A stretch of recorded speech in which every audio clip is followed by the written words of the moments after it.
안녕하세요. 오늘 주제는 나쁜 놈들을 구분하는 방법입니다. 우리가 아무리 열심히 살고 하는 일이 다 잘 돼도 나쁜 사람을 못 알아보고 잘못 엮이면 사업이든 인생이든 한순간에 파탄날 수가 있어요. 잘 나가던 유명한 분들 중에서도 그런 경우가 너무 많잖아요. 그래서 누가 나쁜 놈인지 정확하게 구분을 해서 나쁜 놈들은 빨리빨리 정리를 해야 되는데, 근데 이게 생각보다 쉽지가 않습니다. 왜냐면 진짜 나쁜 놈들은 오히려 되게 좋은 사람처럼 보이는 경우가 많거든요. 왜 그런지는 조금 뒤에 자세히 설명드릴게요. 아무튼 그래서 우리가 나쁜 사람이라는 게 뭔지를 정확하게 모르면 나쁜 사람과 좋은 사람을 구분하기가 어렵기 때문에 어떤 사람이 나쁜 건지 정확한 기준을 갖고 있어야 되는데, 여러분은 나쁜 사람이 뭐다 라고 하는 명확한 기준을 갖고 계신가요? 영상을 잠깐 멈추고 나쁜 사람의 기준이 뭔지 한번 생각해 보세요. 이거 잘 알아야 됩니다. 가끔 가다 보면은 이제 사람이 나쁜 게 어딨냐, 그냥 다른 거다, 이런 생각을 하는 분들도 계신데요.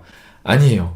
나쁜 놈들 진짜 많고요. 그런 놈을 잘못 만나면 정말 큰일 날 수 있으니까 반드시 구분할 수 있어야 됩니다. 자, 그럼 나쁜 놈의 기준이 뭘까요? 거짓말하는 사람, 뒤에서 남 얘기하는 사람, 말과 행동이 다른 사람, 위선적인 사람, 아니면 이간질하는 사람, 게으른 사람, 겉과 속이 다른 사람, 강자에게 약하고 약자에게 강한 사람, 아니면 다른 사람을 하대하고 무시하는 사람, 이런 다양한 생각들을 하실 수 있는데요. 다 나쁜 거 맞죠. 다른 사람들한테 피해를 주는 거니까요. 근데 이런 식으로 생각하면 그 기준이 너무 많고 복잡해서 진짜 나쁜 놈들은 구분이 잘 안 될 거예요. 근데 다행히 이런 모든 것들을 포괄하는 아주 심플한 기준이 하나 있습니다. 나쁜 놈을 구분할 수 있는 본질적인 기준이니까 이제 복잡하게 생각할 거 없이 요거 딱 하나만 잘 기억하시면 누가 진짜 나쁜 놈인지 정확하게 구분할 수 있을 거예요. 자, 나쁜 놈의 기준이 뭐냐? 우선은 자기가 해야 될 일을 안 하는 겁니다. 그리고 하지 말아야 될 일을 하는 거예요. 근데 이런 기준으로 구분을 하면 사실 우리는 전부 다 나쁜 놈들일 거예요. 왜냐면 누구든지 어떤 이유로든 해야 될 걸 안 할 때가 있고요. 하지 말아야 될 걸 할 때가 있잖아요. 그게 실수일 수도 있고 좀 게을러져서 그럴 수도 있고 잘 몰라서 그럴 수도 있는데, 그런 거는 부족한 거지 나쁜 건 아니잖아요.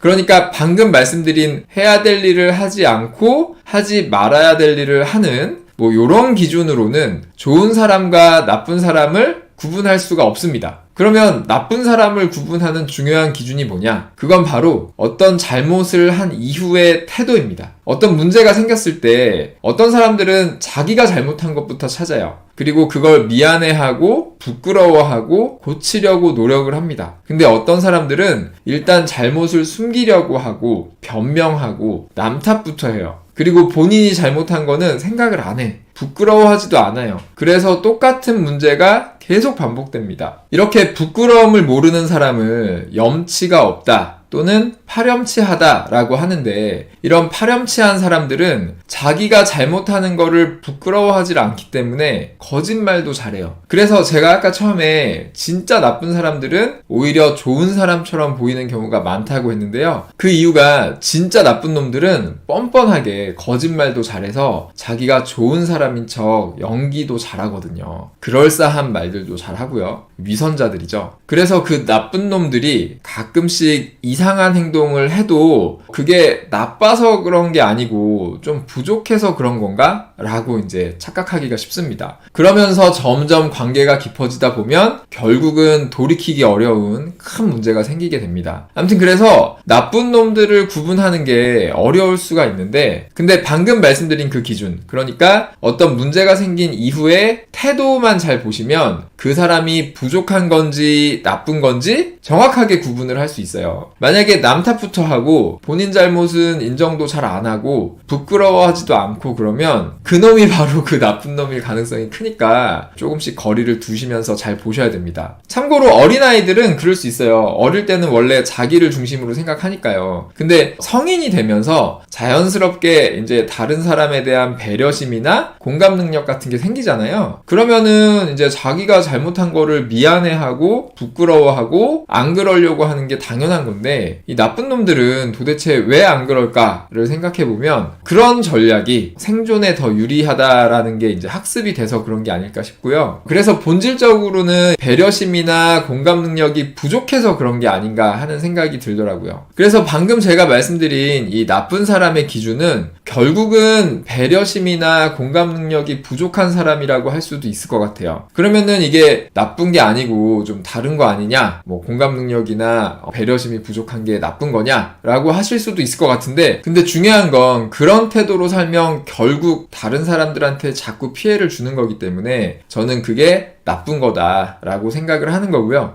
다시 한번 말씀드리지만 그런 사람과의 관계가 깊어질수록 내 인생은, 그리고 내 사업은 점점 파멸까지도 이룰 수 있다는 거 꼭 기억하시고요. 좋은 분들하고 좋은 관계 만들어가면서 하루하루 재밌게 잘 살 수 있었으면 좋겠습니다. 지난 영상에서도 말씀을 드렸었는데요. 저희는 이제 좋은 생각들을 공유하면서 함께 성장해가는 그런 공동체를 잘 만들어가기 위해서 저희 공동체의 철학을 영상으로 정리해 가는 거니까 여러분도 좋은 생각이 있으시면 공유해 주시고요. 참고로 저희 공동체의 이름을 만들었어요. 오늘 처음 말씀드리는 건데 리스펙트 그로우라는 이름이고요. 서로 존중하면서 함께 성장해 가자라는 의미로 이렇게 지었습니다. 여러분이 어디에서 무슨 일을 하시든 저희랑 똑같은 철학을 공유하면 같은 공동체 아니겠어요? 그렇게 좋은 생각을 공유하면서 우리 모두 다 함께 열심히 성장하고 재밌게 살아갈 수 있었으면 좋겠습니다. 오늘도 영상 봐주셔서 감사하고요. 저는 다음에 또 인사드릴게요. 좋은 하루 되세요.